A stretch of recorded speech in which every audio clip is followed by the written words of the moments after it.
नमस्कार, राधे राधे मित्रों, आप सभी कैसे हैं। उम्मीद करती हूँ आप लोग बहुत मस्त होंगे और आपकी पढ़ाई भी जो बहुत अच्छा चल रही होगी। तो आइए एक नए उड़ान की ओर चलते हैं और एक नए सफ़र से जुड़ते हैं। क्या है तो बाबू आपका एक नया और शानदार लाजवाब लेक्चर आ गया है जिसका क्या नाम है बाबू, विषयनिष्ठ प्रश्न। और ये है आपका 13वां चैप्टर जिसका नाम है विश्व शांति। आप लोग पढ़ रहे हैं फिजिक्स पढ़ना प्लेटफॉर्म पे संस्कृत राधा स्वामी से। तो आइए बाबू हम लोग जोड़ते हैं इस विषय से और आपको एक नए टॉपिक की ओर शुरुआत करते हैं। चलिए आइए, जैसे कि हमने पढ़ते पढ़ते आ गए हैं एक नए अंतिम छोर पर। और इस चैप्टर के बाद एक और चैप्टर है, उसके बाद ये तो हालांकि यही लेक्चर से ख़त्म होने वाला है और अगला जो आने वाला है 2-3 वीडियो उसमें आपका एक चैप्टर और एंड होने वाला है और आपका बुक क्या होने वाला है, द एंड। हैप्पी हो जाइए क्योंकि द एंड होने वाला है। आप लोग सबसे अच्छे पढ़ रहे हैं। देखिए आज फर्स्ट नंबर क्वेश्चन क्या कह रहा है कि विश्व शांति का सूर्योदय कब होता है। जैसे कि आप लोग को पता है कि सूर्योदय किसे कहते हैं। सूर्योदय मतलब आप बता सकते हैं कि हाँ मिस सूर्योदय उसको कहा जाता है अपने भाषा में जो जब सूर्य निकलता है सुबह के टाइम में तो अपने प्रकाश और आभा फैलाते हुए निकलता है। हाँ तो बाबू यही बात आपसे पूछनी थी। तो ये भी बोल रहा है कि विश्व शांति का सूर्योदय कब होता है। विश्व शांति यानी जब खुशहाल का दिन वो कब आता है, अब कब कैसे और कैसे ला दिया जाता है।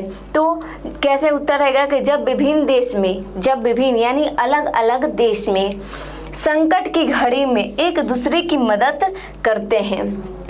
जब संकट की घड़ी में एक दूसरे की मदद करते हैं, जैसे कि कुछ लोग के भाई बहन होंगे, ठीक है, भाई बहन होंगे तो कोई भाई या बहन को तकलीफ आती है तो वो दूसरे भाई या बहन से बोलती है कि देखो बहन मेरे को ये तकलीफ है, मेरी मदद कर दो ना। हाँ एक ये भी टास्क ले लीजिए कि आप लोग स्कूल में जाते हैं, हालांकि कुछ बच्चे जाते नहीं होंगे लेकिन जो जाते हैं उनको फर्स्ट से ही मालूम होगा कि हाँ HW मिलता होगा छुट्टियों के दिन में।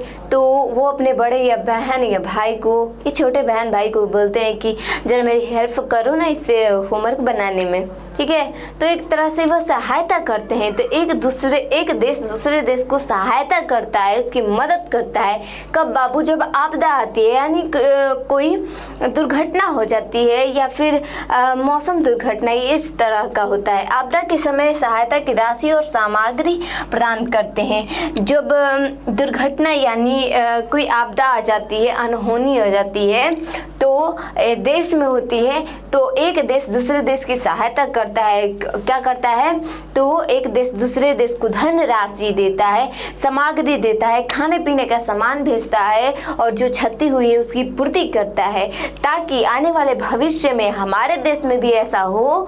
तो जिस देश को हमने सहायता की है उस देश को एक दिन देना ही होगा, ठीक है। चलिए अब क्या होता है, तब विश्व शांति का सूर्योदय होता है। हाँ तो बाबू इस प्रकार आप लोग क्वेश्चन का आंसर लिखिएगा तो एग्जामिनर भैया ऐसे स्माइल करें, कैसे स्माइल, जैसे आप लोग पिक लेते हैं ना, फोटो कोई लेते हैं ना, यही कैसे यहाँ पर बोलेंगे कि बाबू पिक लेना है तो क्या बोलेंगे, स्माइल। फोटो लेना होगा तो सेल्फी लेते हैं, है ना। तो उसी प्रकार जब सेल्फी कब लिया जाएगा, जब आप टॉपर आएंगे, है ना।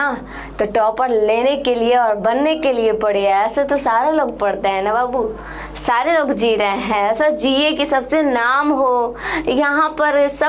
ये सब तो रह ही जाएंगे। सबसे जो कमाने वाला चीज़ है, पैसा तो आते जाते रहते हैं ना, सबसे कमाने वाला जो चीज़ है वो है कृति, वो है कर्म। उसको कमाइए ना, उसको कमाएंगे तो नाम होगा, है ना। चलिए आइए स्टार्ट करते हैं और अगला क्वेश्चन की ओर चलते हैं, है ना। चलिए समझ में गए। हाँ तो बाबू आइए दूसरा क्वेश्चन क्या नाम है, क्या कह रहा है कि ज्ञानम भारम क्रिया बिना का अर्थ स्पष्ट कीजिए। हालांकि ये क्वेश्चन आपके लिए हलवा है। क्या है हलवा बाबू, हलवा हम लोग खाते हैं ना, गाजर का खाते हैं या ये सूजी वूजी का, है ना, अलग अलग। हाँ, राजमा हलवा होता है। हाँ ठीक है, आपने सही कहा कि अच्छा ये बताइए कि जो हलवा है कौन सा पसंद है, ज़रा कमेंट कीजिएगा, है ना। आप जुड़ा हैं तो आप ज़रा कमेंट कीजिए कौन सा हलवा आपको बहुत पसंद है। जैसा हलवा के नाम पे हमने भारत का कर्म प्रधान राज्य है, उत्तर में लिखेंगे कि भारत कर्म प्रधान राज्य है। अब भाई भारत कर्म प्रधान कैसे हो गया राज्य, हमें समझ में कुछ नहीं आ रहा है कि भारत प्रधान कर्म प्रधान क्या है, कुछ हमको समझ में नहीं आ रहा है, बताइए। तो कर्म प्रधान इसलिए बाबू क्योंकि यहाँ पर अत्यधिक जितने भी लोग हैं वो कृषि प्रधान हैं। जैसे कि आपने इकोनॉमी पे पढ़ा होगा कि अधिकतर जो जनसंख्या है भारत की वो कृषि पर निर्भर है ना, अधिकतर कृषि पर निर्भर है। यानी कृषि के कार्य वो मेहनत वाली होती है, यानी मेहनत करके कमाने और खाने वाले लोग होते हैं, तो वे कृषि प्रधान राज्य है। यदि ज्ञान का समुचित प्रयोग या उसे क्रिया में नहीं उतारा जाता है, जो हमारे पास ज्ञान है वो अपने क्रिया में जो हम कार्य कर रहे हैं, दिन प्रतिदिन जो कार्य कर रहे हैं, जो हमारे पास ज्ञान है उसको नहीं उतार रहे हैं, तो वो क्या हो जाता है, तो क्रिया भार स्वरूप मालूम होता है। तो नहीं उतारते हैं तो वो भार के स्वरूप हो जाती है, और उतारते हैं तो वही क्रिया महान हो जाती है ना। समझ गए। चलिए अगला क्वेश्चन देखते हैं बाबू। अगला क्वेश्चन क्या कह रहा है, देखिए, राष्ट्र संघ की स्थापना का उद्देश्य स्पष्ट करें। राष्ट्र संघ का मतलब आप लोग समझ जाते हैं, राष्ट्र संघ का मतलब आप समझ जाएंगी तो अब हालांकि उतना नहीं आएगा पर ये समझ में आ जाएगा। संगठन मतलब राष्ट्र संघ, संघ यानी संगठन, जुड़ाव, लगाव, ऐसा ना कि स्थापना का उद्देश्य का स्पष्ट करें। क्वेश्चन नंबर ये कह रहा है तीसरा, तो स्पष्ट कर रहा है तो क्या बोल रहा है कि राष्ट्र संघ की स्थापना का उद्देश्य विश्व की शांति स्थापना करना है ना। और इसमें आप पढ़ा कर लिख देंगे कि जिससे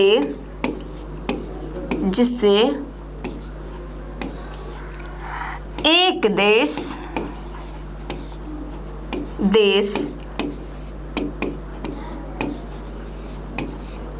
दूसरे देश का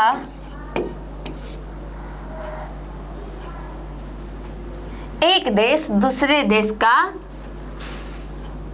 मदद हर आपदा में करने के लिए तैयार रहती है ना। ऐसे भी लिख सकते हैं क्योंकि अपने यहाँ पर भाषा लाना है तो यहाँ पर ऐसे भी लिख सकते हैं। राष्ट्र संघ की स्थापना इसलिए की जाती है क्योंकि हमारे जो देश है, जो हमारे विश्व है, सब में शांति का माहौल हो। विश्व शांति, इसलिए हम लोग चैप्टर पढ़ रहे हैं। शांति का माहौल होगी तभी जाकर एक देश दूसरे देश को विकसित और वृद्धि होने में सहायता करेगा।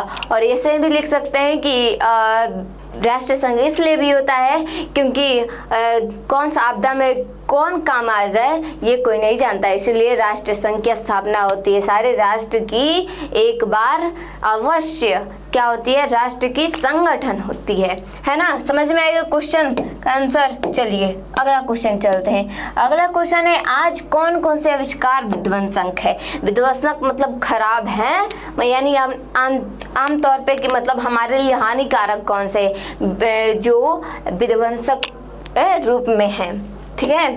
तो यहाँ पर आंसर हम लिखेंगे उत्तर में कि आजकल अत्यधिक